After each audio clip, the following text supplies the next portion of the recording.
Baik, Assalamualaikum warahmatullahi wabarakatuh. Perkenalkan, nama saya Laila Ramdan, M1221125. Di sini saya akan di sini saya akan melaksanakan tugas terakhir mengenai mata kuliah Applikom Statistik menggunakan SPS. Nah, di tugas terakhir ini kita disuruh untuk mereview tugas-tugas sebelumnya dari semester 4. Oke, langsung saja kita review dari tugas yang pertama. Nah, untuk tugas yang pertama itu kita disuruh untuk menginput data atau memasukkan variabel-variabel dari data yang sudah disediakan oleh Bapak dosen sendiri. Nah, di sini tuh kita akan belajar mengenai cara memasukkan variabel-variabel data ke aplikasi SPS-nya yang nanti akan menghasilkan suatu informasi atau suatu kesimpulan data yang bisa kita ambil. Nah, dari pembahasan ini untuk lebih lanjut bisa dilihat di video itu ya. Kemudian untuk tugas yang kedua itu tentang pengolahan data. Untuk yang pertama tadi kan kita kita belajar untuk memasukkan variabel-variabel. Kemudian yang kedua ini untuk langkah selanjutnya yaitu kita mengolah data dari variabel-variabel yang sudah kita masukkan di aplikasi SPS-nya berdasarkan dari data yang ada. Oke, untuk pembahasan lebih lanjut atau lebih jelasnya bisa dilihat di video tersebut.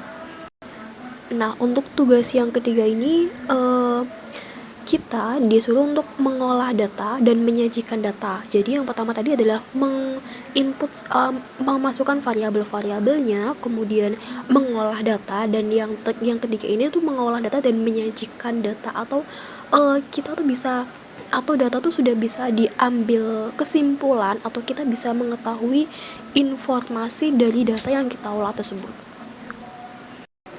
Nah, kemudian untuk pembahasan lebih lanjutnya, untuk lebih jelasnya bisa dilihat di video tersebut. Oke, lanjut ke tugas selanjutnya, yaitu tentang tugas uji parametrik data.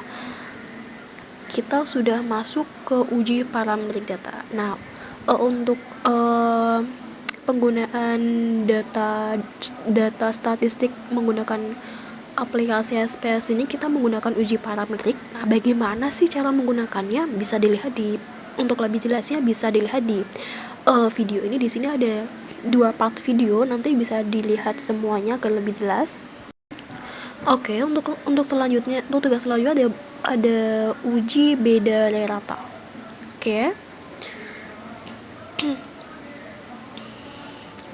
Nah, di uji beda rata ini kita dapat tahu nih kasus atau data-data yang sesuai, atau kita bisa menggunakan beda min data independen atau beda min data berpasangan. Jadi untuk jenis kita harus menggunakan jenis data yang mana nih? Untuk lebih jelasnya bisa dilihat di pembahasan soal di video tersebut. Nah, untuk selanjutnya itu ada review tugas dan UTS. Oke, kita loncati aja untuk langsung ke uji non parametrik.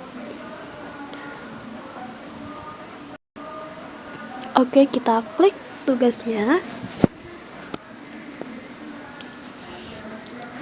Nah, di sini tuh di uji non parametrik ini kita bisa tahu ini tuh merupakan tugas kelanjutan dari uji non parametrik yang sebelumnya.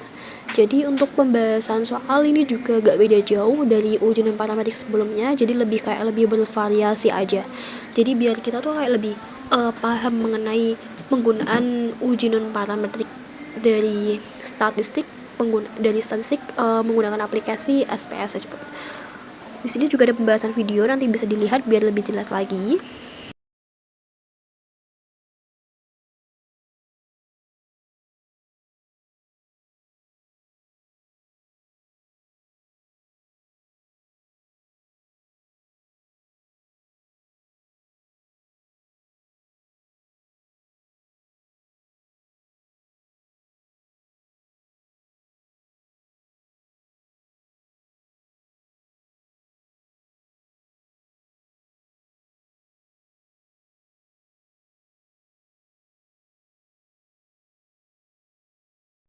Oke, di tugas selanjutnya ada regresi sederhana.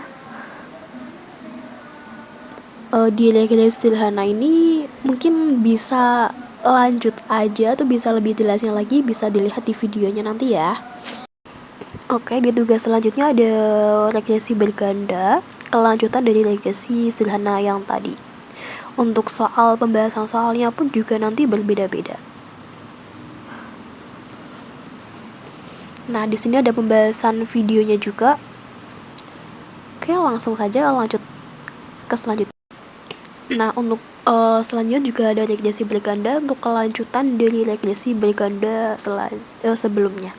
Di sini juga ada video dari kedua dari kedua tema ini tuh soal-soalnya tuh berbeda-beda ya, bervariasi. Jadi lebih jelasnya tuh bisa dibuka aja videonya. Oke, di tugas yang ke-14 ini ya. Di sini ada regulasi berganda mengenai kesehatan. Jadi untuk data yang lebih, kita tuh kayak lebih fokus ke data mengenai kesehatan. Jadi kita tuh akan menganalisis data mengenai kesehatan ini menggunakan regulasi berganda. Kemudian kita akan menyimpulkan dari data kesehatan tersebut yang ada informasi yang perlu kita ambil. Di sini juga ada video, nanti untuk caranya tuh bisa dilihat dari video di sini. Nah, yang terakhir itu ada uji validitas atau validasi dan uji reliabilitas. Dari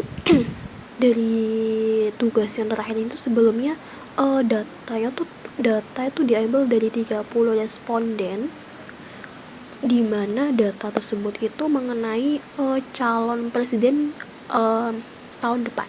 Jadi kita tuh akan mengolah data mengenai 30 data mengenai calon presiden tahun depan. Kemudian menyimpulkan presiden mana sih yang cocok atau yang reliability atau yang validitas menurut aplikasi SPS tersebut. Kalau lebih jelasnya bisa dilihat di video tersebut. Baik, sekian dan terima kasih dari review saya. Assalamualaikum warahmatullahi wabarakatuh.